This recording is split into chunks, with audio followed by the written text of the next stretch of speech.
how do we maintain our energy high in the midst of much turbulence? Okay. So there's three parts to how to do this. The first part is that to maintain high energy is something is a practice that you need to do on a daily basis.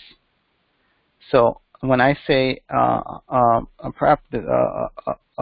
energy, I mean it's more internal energy, not external. So going into the gym and working out, those are external exercise. So you want to do an exercise that builds up your internal energy, also known as internal fitness. So that's something you to build. You need to build up on a daily basis. Now, the other two things that need to also be addressed to be able to handle, to able to keep your energy high, is to see what reduces your energy. And the two big things that reduces our energy is our reactions, our emotional reactions, and our emotional thought pattern. So basically, when we have a thought, it creates an emotion, and we have an emotion, it creates a thought. So what you want to do is that instead of you controlling, instead of the thoughts controlling you, you want to control the thoughts. So how do you do that? So first, you must get to a point where you have removed all the excess emotions inside your system. So once you remove the excess emotions inside your system, then it's a lot easier to be able to control your thoughts. And so once you get to a point where you are what they call being neutral, so nothing is triggering you, or so when you're going outside and there's turbulence out there, it's not triggering you. So basically, you come to a point you are at ease with yourself, and you are able to handle your own emotions first, because first you have to handle your own emotions and your own thoughts first before you can handle other people's emotions that are coming towards you. So when you're able to get to a point where your emotions are no longer triggering you, so in the Qigong science perspective, from the Qigong science perspective, they said anytime you have a spike in your emotions, that means the qi it spikes, positive or negatively. That is actually not a good thing. So you want, what they say is you want to have the emotions in the middle. So meaning that your emotions do not get triggered. Once your emotions don't get triggered, and then it's a lot easier to command your thoughts. Then once you have your thoughts are calm and they're not running around everywhere, then they won't trigger your emotions. And then at that point, you can have command over your thoughts. So if they do go out of whack, then you can put your thoughts into place, or in other words, quiet your thoughts so they're just quiet. And then you only use your thoughts when you need it, and when you don't need it, it's quiet. So to summarize, the way you are able to keep your energy high in the midst of much turbulence is, first, you need to consistently build your internal energy, also known as chi, prana, internal fitness. Build that up constantly, because you need to, so you have enough of it available. And then the other two parts of it, they go hand in hand, is working on your emotions of where you no longer are triggered from internal triggers or external triggers, and you're no longer triggered by any thoughts, internal thoughts or external thoughts, I mean thoughts that you hear from other people or saying something, or your own thoughts. And when you have that balance where you're no longer triggered, then you can be in any type of situation and you will maintain your energy. Why is it that even after doing so much healing work, attending courses, having beingness, etc., we still find it hard to manifest and be where we want in life? Or is it that we are trying too hard? Okay, so many times people, when they do healing work, they rely too much on faith and also attending courses. They rely too much on faith and belief that that would work. And that is not where you need to look at. You want to look at it from the point, are you getting results or not? So if you're, if you did a lot of, if someone does a lot of healing work and it's not working, that means that that is not an effective uh, healing modality to address what you're are trying to address. So you have to do something else. It is that simple. The other thing is that some people do healing work, but they don't take any action afterwards. So let's say you did some healing work around finances, but then you don't go out there and take some kind of action to improve your finances. And that is another thing that that I've found over the years a lot of people do, that they are expecting after healing work things will just fall on their lap. It basically doesn't really work that way in real life. It's very few people it happens to, but it's not something that is the majority of people. It doesn't work. And I've seen very, very rare cases of that happening, but in most cases you'll see that that doesn't work out. People win the lottery. At the end, what happens? They within a very short period of time, they're back into debt. So is it that we are working too hard? It's not about working too hard. It's just that you're going in the wrong direction, right? And you can work very hard in the wrong direction and expect an outcome. So let's say you're trying to plant some flowers, for example. And you're working very, very hard to plant these flowers. You put in the seed, you water every day, and then a few months later, nothing is growing. That could be because it's the wrong season to plant those flowers, or those flowers don't grow in that type of climate. So it's not about working too hard. It's about doing the right thing. For example, I'll give you my personal story. I have vitiligo now for almost 10 years now. So over the years, I worked very, very hard to find ways to resolve it. And, it didn't work. Whatever I did, whatever healing work, diet, supplements, nothing worked. And I worked very, very hard to do it. And it didn't work. So now I found something that I do, that I'm implementing. It's not very hard, and I implement it every single day, and I see consistent improvements of my pigmentation coming back. So here is an example. So if you're doing a lot of healing work, attending many courses, and you're not where you want to be, that means those things were not effective for you. And it just means you have to try to do something else. My suggestion is to go back to those teachers and ask them why it didn't work, and see if it makes sense what they're saying, why it didn't work, and maybe you need to implement more things.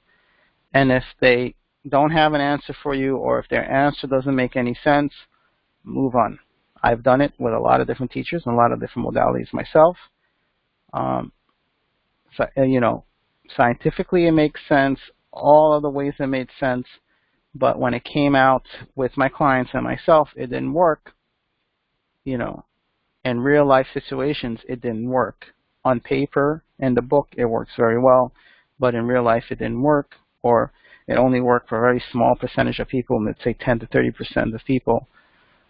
That to me doesn't mean that it worked. Well, so I had to move up and let go of a lot of different things that I've done in the past, or a lot of different modalities or or schools of thought, I let go because it did not prove to me that it worked.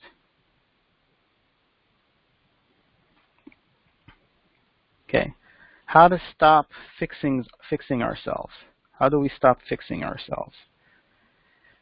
So if you are constantly working on fixing yourself, that means that you have a specific problem and it keeps showing up over and over again. That means whatever fix you're giving it is not the right fix. So when you find the right fix, you no longer need to fix yourself.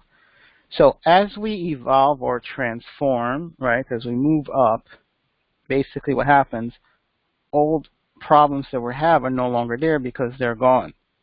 You may have new situations, new problems that are different, but if you keep fixing the same thing over and over again, then it basically means that whatever you are applying is not working. So trying to do the same thing over and over again to fix the problem means you have not found the solution yet. When you find the right solution, and to me a right solution means it's an effective solution, then you won't need to keep fixing yourself. All you're doing is you're constantly moving up and up and up. That doesn't mean that as we move up, there's no challenges that are coming, but there are different challenges. You know, think about it when we're little kids and we're learning how to write.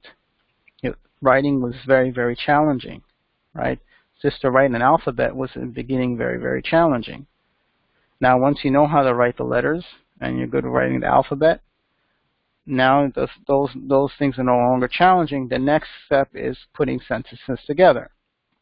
So writing sentences together with the correct grammar is the next challenge, right? But you're not necessarily fixing yourself. It's just another challenge that you're working on, something new. Once you know how to put sentences together, then we put paragraphs together. Once it's paragraphs, essays, and you can, books, etc., right? So as we are moving up, as we are evolving and transforming, we will encounter different obstacles. But don't confuse those obstacles as fixing yourself.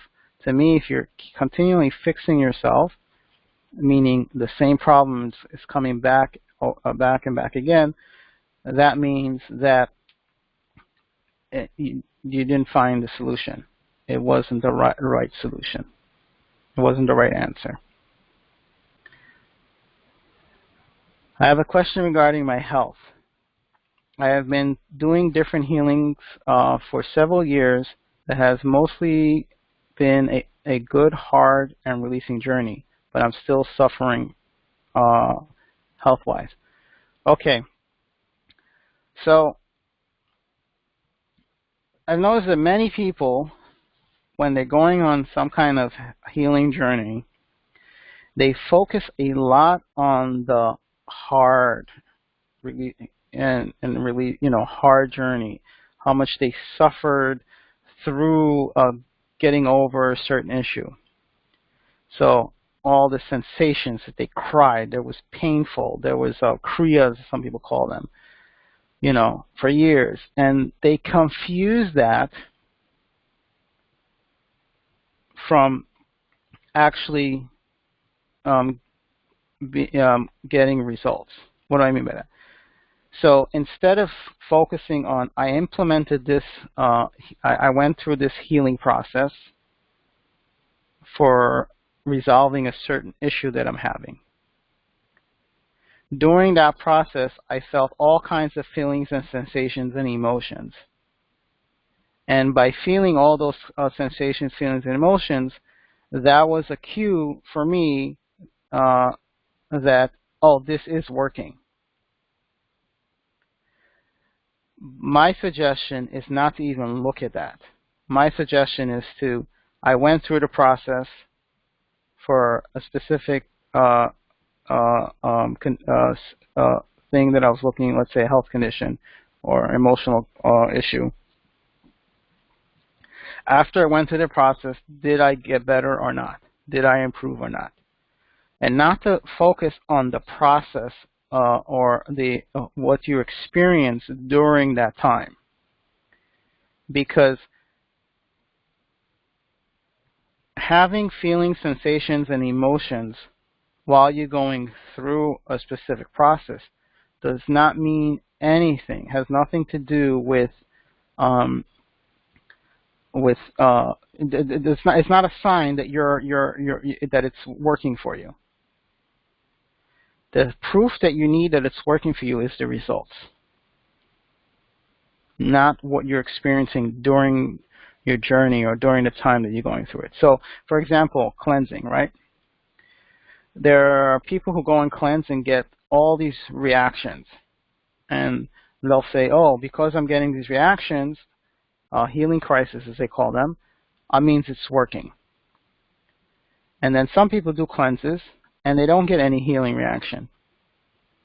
So does that mean the person who's getting healing reactions, it's working, and those who are not getting healing reactions, it's not working? No. Some people get healing reactions and they actually confuse it as a good thing, and actually their health is getting even worse. But they're saying, no, no, it's the healing reaction. So you need to be very, very careful. When what you want to look at is, are you getting results at the end of it? So if you're doing different healings for several years and you're still suffering from the issue that you're trying to resolve, it basically means whatever you did not work. It is that simple. When you apply the right the right solution, then the results, you will see the results. When you apply the wrong solution, you will still continue to have health issues, or your problem will still be there. Now, one of the things that you want to do is go back to the professionals that you worked with and ask them, I worked with you, why am I still suffering? Well, you have to see first, there are some protocols that according to that system, they say it's something that will take 2 to 5 years. So you got to ask yourself, did you go through it 2 to 5 years? Are you willing to go through this whole process, the protocol, for 2 to 5 years? There are systems out there that their protocols are much less. So if you go into a health professional, let's say you're getting healings from a professional and you're only doing 1 session, and you're still suffering, I wouldn't count that unless that professional says all you need is 1 session from me. But if you're working with a professional and says it's going to take a certain amount of time and you only did part of the time, then it's because you only did you only worked the part of the time. So let's say the person says it's a 2-year process and you only did 6 months of the process, then you can't. It's because you didn't go through the entire process. But if you're going through the entire healing process and you are still suffering from the same issue, or it's not going away, then it is not the right solution. When you find the right solution, this is with health, wealth, relationships, emotional issues, and almost in any other area that I can think of. When you apply the right solution, the problem disappears. When you're applying the wrong solution, or a solution that's only works halfway, only can resolve part of what's going on, then you continue to experience the same issues over and over again, and they don't go away. So the reason that the reason why I would say, why is it that you still are going through that, is because you haven't found the right solution. And I would say also, ignore the feelings, sensations, and emotions while you're going through your journey of getting better. Ignore all of that. That is not a sign that you're improving, and it shouldn't be looked at as a sign of improvements or not. The only thing is the problem gone? And that's the only thing you want to look at, not how long it took to go. I mean, not how long, not how much pain and suffering you had to go through and to get to the point of it resolving. So pain and suffering does not equate to that it's working.